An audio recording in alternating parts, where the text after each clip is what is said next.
च सुरेन्द्रे च कौशिके पाद संस्पृशि निर्विशेष मनस्काय श्री वीरस्वामिने नमः। आर्हत वाङ्मय में कहा गया है, अधुवम जीवियम नच्चा सिद्धिमग्गम बियानिया विनियत्यज भोगेषु आउम परिमीय मप्पणो। शास्त्रकार ने बताया है कि जीवन अध्रुव है, अशाश्वत है। जन्म से लेकर या गर्भ में आने से लेकर मृत्यु तक को जीवन माने, बस एक कालमान तक जीवन है, फिर जीवन समाप्त है। तो जीवन अध्रुव शाश्वत होता तो मृत्यु नहीं होती। तो हम जीवन को अध्रुव है ऐसा मान लें, जान लें, और फिर यह चिंतन करें कि जीवन अध्रुव है तो आगे फिर क्या जीवन है। आगे भी अगर जीवन है या जीवन है तो यह जीवन जन्म मरण यह क्रम क्या चलता ही रहेगा या कभी इससे मुक्ति मिलेगी, इस पर ध्यान दे। धर्म में या धर्म ग्रंथों में बताया गया है, यह जन्म मरण की जो परंपरा है, चक्र है, सर्किल है, उससे मुक्ति कई जीवों को मिल सकती है। दो प्रकार के संसारी जीव हैं, भव्य अभव्य।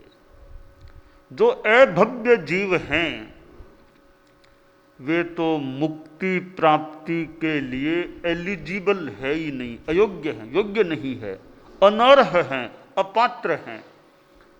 उनको तो कभी भी अनंत अनंत काल में भी जन्म मरण से छुटकारा नहीं मिल सकता। हालांकि बताया गया है कि अभव्य जीव कभी ऊपरी तौर पर साधु संस्था में भी आ जाए, दीक्षा ले ले ऊपरी तौर पर, परंतु वह साधु है तो नाम का साधु है। वस्तुतः उसकी चेतना में साधुपन नहीं आता है। छठा गुणस्थान तो दूर, दूसरा गुणस्थान भी नहीं आता है, तीसरा भी नहीं आता, यानी वो तो हमेशा पहले गुणस्थान का निवासी है, अनंत काल से पहले गुणस्थान में है और आगे भी हमेशा हमेशा पहले गुणस्थान में रहा है और हमेशा पहले गुणस्थान में ही रहेगा। आगे उसका विकास होना ही नहीं है। कोई विद्यार्थी मान लो पहली क्लास में 1 साल रह जाए, 2 साल फेल भी हो तो मान लो 2-3 साल फेल, आखिर तो आगे विकास हो सकता होगा।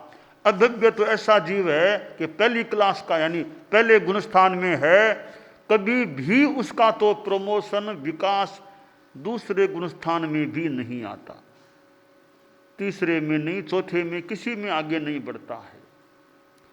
अभव्य जीव कभी भी मोक्ष को प्राप्त नहीं कर सकता। हाँ, साधु संस्था में कोई दीक्षित होकर आ जाए तो आ जाए, साधु संस्था में तो प्रवेश मिल सकता है पर मोक्ष में प्रवेश नहीं मिल सकता। साधु संस्था तो मान लें, अगर छद्मस्थों का संग है, कोई आ गया तो आ गया, तो मोक्ष में छद्मस्थों का संग नहीं है, वहां तो सब केवल ज्ञानी होते हैं और मूलतः वो जाने की योग्यता ही नहीं है अभव्य में, मोक्ष में जाने की। तो अभव्य जीव अनंत हैं, वे कभी भी मुक्ति में नहीं जाएंगे। जो मोक्ष में जाएंगे या गए हैं वे भव्य ही जाएंगे और गए हैं। तो आदमी यह जाने कि जन्म मरण की परंपरा से मुक्ति मिल सकती है, तो मुक्ति का मार्ग क्या है यह जानना होगा ना। तो शास्त्रकार ने कहा सिद्धि मग्गम बियानिया, सिद्धि मार्ग को जान करके, सिद्धि मार्ग को जान लो। सिद्धि मार्ग है नानम च दंसनम चैव चरितम च तवोतहा एस मग्गोत्तिपन्नतो जिनेहिं वरदंसिहिं। शास्त्र में कहा गया है कि मार्ग क्या है, ज्ञान दर्शन चारित्र तप, यह मार्ग है, यह सिद्धि मार्ग है, मुक्ति का मार्ग है। तो सिद्धि मार्ग को जानकर फिर क्या करना है, विनियत्यज भोगेषु, भोगों से निवृत्त बने आदमी, भोगों का त्याग करे। आउम परिमियमप्पणो, अपने आयुष्य को परिमित जानकर,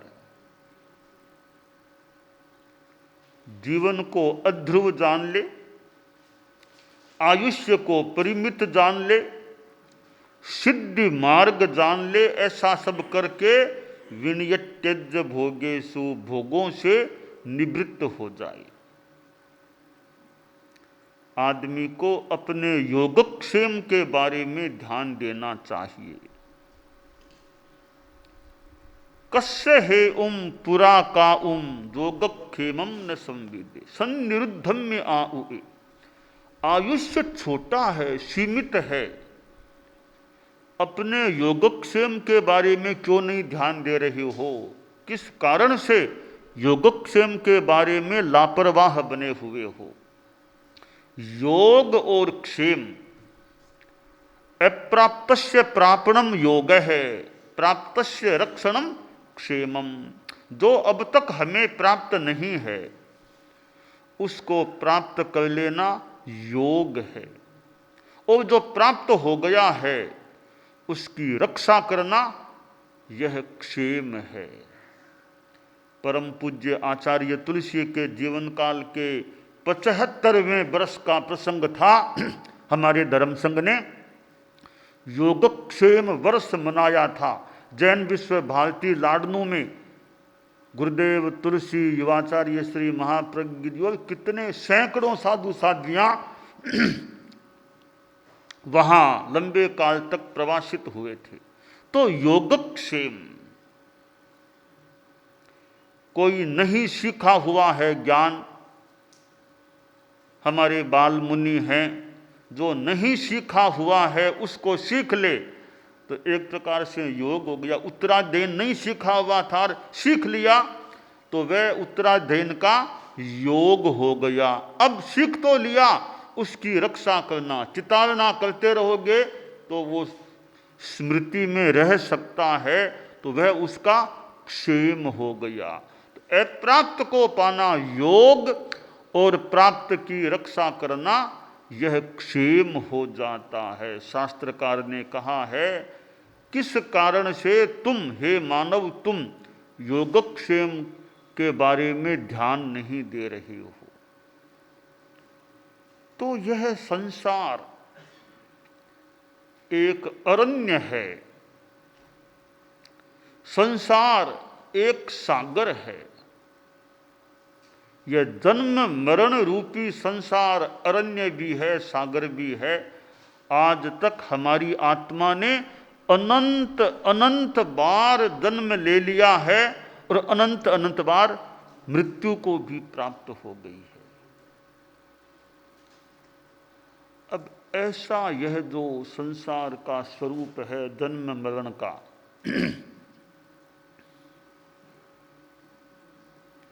क्या करना चाहिए? भवारण्यम मुक्त्वा यदि जिगमिसुर मुक्ति नगरीम तदा नीमाकारशिर विषय विष वृक्षेषु वसतिम यतच्छायाप्येषा प्रथयति महामोह मचिरा दयम जंतुर यस्मात् पदमपिन गंतुम प्रभवति। अगर तुम भवारण्य संसार रूपी जंगल से मुक्त होकर मुक्ति नगरी में जाने के इच्छुक हो तो तुम विषय विष वृक्षों में वसती मत करो, भोगों में आसक्त मत रहो, क्योंकि ये ऐसे वृक्ष हैं विषय विष के कि इनकी छाया भी मोह को डालने वाली,